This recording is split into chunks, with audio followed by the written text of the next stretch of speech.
Hi everyone, thanks for being here to listen. As Viola mentioned, I'm in the first year of my PhD at Deakin University in Australia, and I'm going to be talking about what I'm researching at the moment, which is how we can use empathy in the context of animal rights.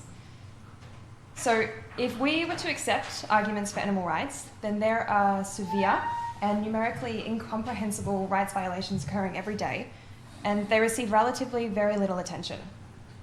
This is the premise that my research starts from: an acceptance of arguments for animal rights and a concern for the gap between theory and the world as it currently is. So animal rights, as I'm using it here, captures approaches that seek to prevent or substantially limit the exploitation of animals through a rights paradigm, regardless of the theoretical basis underpinning the argument. So this includes arguments that animals have moral rights that should be legally institutionalized to ensure that animal interests are protected, arguments that animal interests should be given legal protection through rights even without a moral basis, as well as arguments that animals already have certain limited legal rights that should be expanded.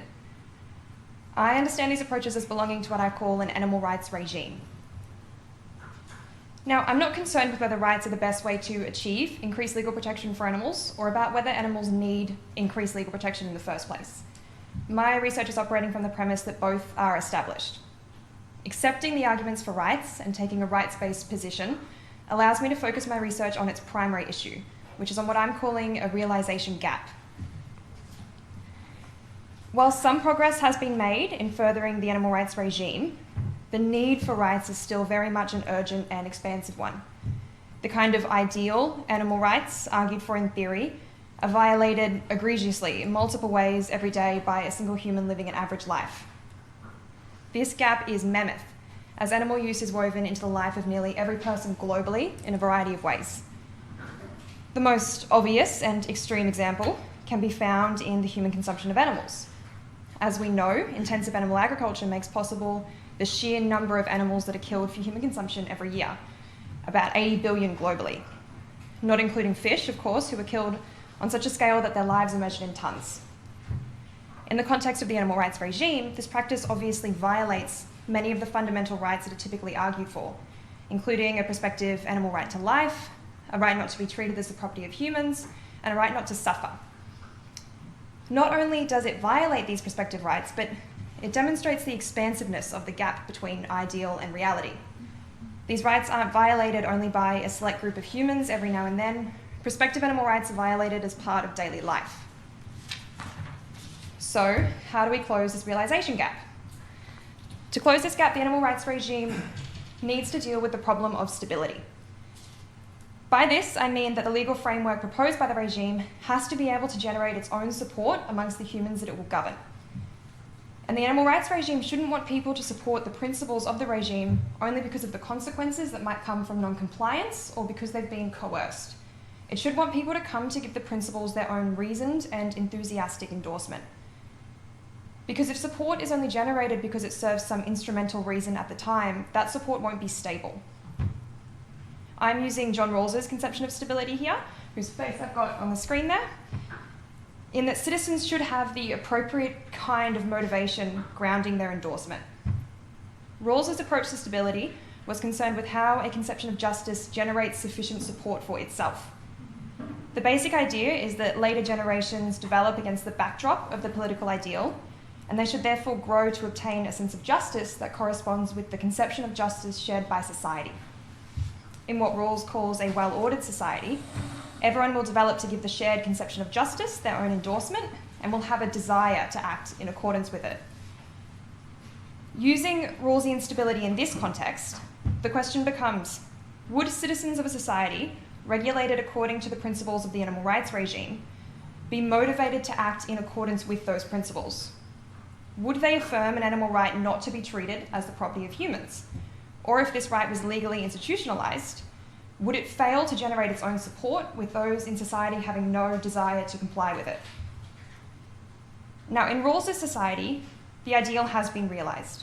So he wasn't concerned with a society that's aspiring to the ideal. Whereas here, obviously, the animal rights regime isn't a realized ideal yet. But Rawlsian stability still captures a motivational requirement that we can use. He's asking how the appropriate kind of motivation can be maintained whereas the animal rights regime also needs to ask how that motivation can be generated in the first place. So for the animal rights regime, stability has two phases: transition and preservation. The transition element deals with the aspirational period before the principles of the regime have generated sufficient support. It is concerned with the world as it currently is and the realization gap as we currently know it. On the other hand, the preservation element more closely reflects Rawlsian stability. It is concerned with maintaining an achieved ideal. The animal rights regime has to give attention to both elements if it's to close the realization gap and maintain the achieved standard of animal protection. But as I mentioned, when we get the ideal realized, it's important that we have the right kind of motivation, not motivation grounded in coercion, fear, or just habit. Because we want this for the achieved ideal, our means of generating motivation in the transition phase should also be consistent with this. So, how do we deal with this stability problem? I propose an empathy approach. I'm suggesting that there needs to be a cultivation of emotions, of empathy in particular, if the principles of the animal rights regime are to come into being and remain stable. This proposal draws on the work of Martha Nussbaum, who recognised that bringing Rawls's ideal to life would require extensive efforts directed at cultivating sentiments throughout the transition. Now, it's helpful here to define what it is I mean by empathy, as the term is understood in a variety of ways. Empathy, in the context of my research, is defined as the ability to recognise another's experience and feel an appropriate emotion in response to that experience. This description captures the two different elements of empathy: affective and cognitive empathy. Cognitive empathy takes on the recognition element of the definition. It requires the empathizer to have some kind of understanding of the mental state of the person or animal being empathized with, whereas affective empathy captures the feeling side. To give an example of how we might empathise with animals, we can consider the culling of camels in Australia. The language around culling is what I would describe as anti-empathy. Words like cull, harvest, feral, and pest are used exclusively, and great care is taken to highlight necessity and the lack of alternative options. Most of us won't have seen a camel in Australia, and we don't think of them as being part of Australia, and so it's really very easy to disconnect if we hear that they're being culled as a matter of necessity. But if we were to watch a short film called Judas Collar, we would learn that as a matter of practice in Australia, when camels are being culled, one camel will be captured and fitted with a tracking device, and because of her social nature, she'll unknowingly lead a shooter and a helicopter to her herd. The camels around her will be shot and she'll be left standing and then wandering around alone before she finds another herd, and the process repeats. In the film, we see, or we think we see, a camel realising that she's the common denominator and wrestling with the tension between her natural instinct to live in a group and a desire to protect the herd. Now, setting aside for the moment whether this is anthropomorphizing and whether that projection is warranted, my assumption is that most of us feel some kind of empathy for the Judas camel, unless that empathy has been shut off by the necessity of it all. Now, why have I picked empathy for this approach over all of the other emotions? Obviously, we need human motivation to produce the kind of significant change that the animal rights regime demands. And prospective animal rights demand quite a bit of sacrifice from humans. So this motivation is unlikely to be generated by self-interest. Animal and human interests can overlap, but this overlap is generally with long-term human interests. For example, the interest we have in our own health and in the health of the environment overlaps with the interest an animal has in continuing to live, because intensive animal agriculture and the associated increased consumption of animals has been shown to be not great for us and not fantastic for the environment. But humans are generally short-term thinkers, and so it's unlikely that any overlap between human and animal interests is sufficient to produce the kind of support that we need in a stability context from a place of self-interest. Empathy, on the other hand, is a kind of natural candidate for this task. There is significant evidence that empathy is involved in and might be critical to the motivation of prosocial behaviour, which is a voluntary act undertaken for the benefit of another. This kind of behaviour is vital in the context of the animal rights regime because the regime is reliant on human behaviour directed at improving or maintaining the overall well-being of animals, with some sacrifice on the part of the human. To give you just one example of the motivating power of empathy, there was a study where people were given a photo of either trees that have been cut down or a photo of a dead bird covered in oil. And the aim here was to assess whether empathy would motivate environmental helping action. And so some participants were told to look at the picture objectively, and others were asked to imagine the feelings of the bird or the tree. They were then asked to decide how charity funds would be spent. Those that were told to consider the feelings of the subject allocated more funds to environmental issues than those that were told to be objective. And so we know, or at the very least we have reason to suspect, that empathy motivates the kind of behaviour that the animal rights regime needs. It's also been selected as a primary emotion for the regime because of the stabilising and motivating role it plays in regard to human rights. As just one example, empathy has been connected to the anti-slavery movement, where significant efforts were targeted at making the suffering of others visible. More broadly, Richard Rorty, who is a well-known proponent of the importance of sentiment, sought to explain how emotion can further human rights culture through what he called a sentimental education. Rorty proposed that focus in furthering rights should be on questions like, why should I care about a stranger, a person who's no kin to me, a person whose habits I find disgusting? He argued that stories of sentiments provide the best answer to this question. So in the spirit of Rorty, my research seeks to highlight the importance of asking, why should we care, or why do we care, in efforts to generate support for and provide stability to the principles of the animal rights regime. Finally, I've also selected empathy because it offers a holistic understanding of animal rights arguments from a place of both justification and motivation. We know that animal sentience, which broadly is an animal's capacity to experience their life and experience both positive and negative emotions, is an important element in terms of the moral worth of animals. And animal welfare protections show us that sentience counts for something in terms of what kind of treatment animals are owed. And so this means that sentience is a prominent feature in terms of justifying animal protection, which to me says that it should also feature prominently when it comes to motivating action on the human side. This brings clarity to the animal rights regime by connecting the justification of rights with the motivating basis that will contribute to generating support from the human side and ensuring stability over time. Now, if we take an empathy approach to the stability problem, there will be a number of challenges that will have to be overcome. Some of these challenges arise from the limitations of empathy itself, in that it's prone to in-group bias, which obviously is not great for an animal rights regime, but I do suspect that this can be overcome. Secondly, there's a challenge in applying the cognitive side of empathy to animals. Cognitive empathy involves representing the mental state of another, and so how do humans form a theory of the animal mind? Is it legitimate for us to imagine the camel as having some kind of awareness that she's betrayed her kind?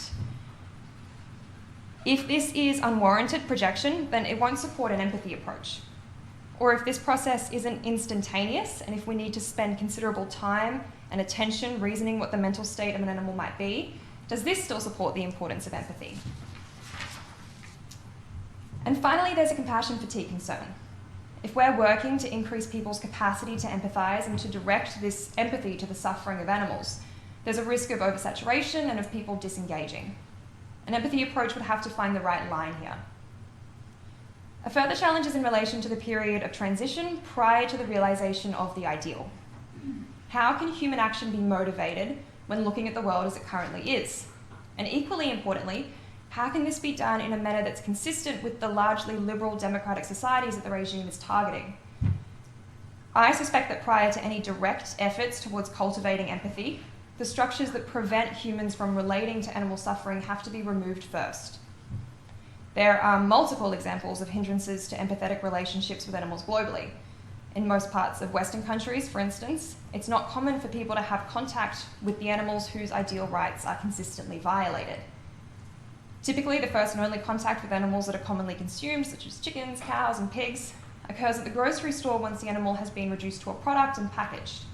This means that citizens are unlikely to have had any kind of relationship with the animals that they eat outside of the realm of preparation and consumption.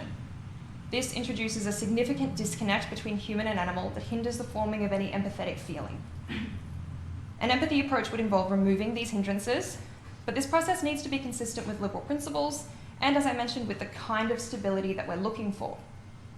So, for example, if this involved non-lawful behaviour, such as trespass onto private property used for animal agriculture to bring the public information, we would probably want it to be compatible with the Rawlsian account of civil disobedience, which requires that the acts be public, non-violent, conscientious yet political, and done with the aim of creating legal change. A final challenge that I'd like to flag is that an empathy approach necessarily deals with actual effective states.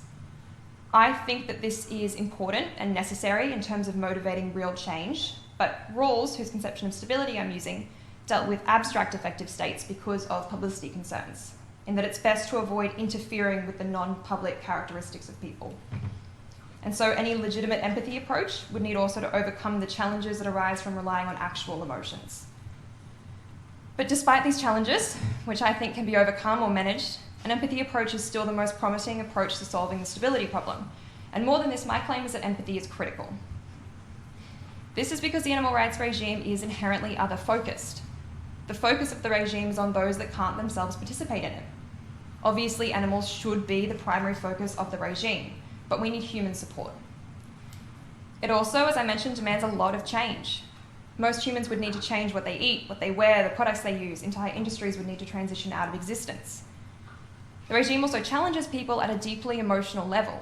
People have complex emotional attachments to the food that they eat and the work that they do. The extensive changes required to meet the goals of the regime would have significant emotional consequences for the average human. So the cultivation of empathy is vital to stability in the context of the animal rights regime. Animals can't themselves make the case that society should support the principles of the regime, and so stability in the context of the animal rights regime has to therefore draw on human moral responses to animals.